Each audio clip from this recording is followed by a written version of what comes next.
ರೈತರಿಗೆ ದೊಡ್ಡ ತಲೆನೋವಾಗಿ ಪರಿಣಮಿಸಿರುವಂತಹ ಈಗಿನ ಬಳಕೆಯಲ್ಲಿರುವ ಭೃಂಗರಾಜ ಸಸ್ಯ ವೈಡಿಲ್ಯ ಚಿನೆನ್ಸಿಸ್, ಇದನ್ನು ನಮ್ಮ ಮೂಲ ಬಳಕೆಯಲ್ಲಿದ್ದ ಶ್ವೇತ ಭೃಂಗರಾಜದ ಬದಲಾಗಿ ಅನಿವಾರ್ಯವಾಗಿ ಬಳಸಲಾಗುತ್ತಿದೆ.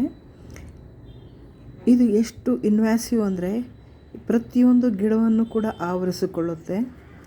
ಭೂಮಿ, ನೆಲ ಎಲ್ಲವೂ ನನ್ನದೇ ಅನ್ನೋ ಹಾಗೆ ಹಬ್ತಾ ಹೋಗುತ್ತೆ.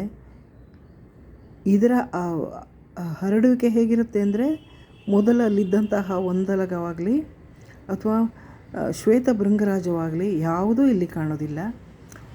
ಕಾಣುವ ಒಂದೇ ಹಸಿರು ಹೊದ್ದಿಕೆ, ನೋಡೋಕ್ಕೆ ಒಳ್ಳೆ ಕಣ್ಮನ ಸೆಳೆಯುವಂತಹ ಒಂದು ಹಚ್ಚ ಹಸಿರಿನ ಮೂಲಿಕೆ ಕಾಣಿಸುತ್ತೆ.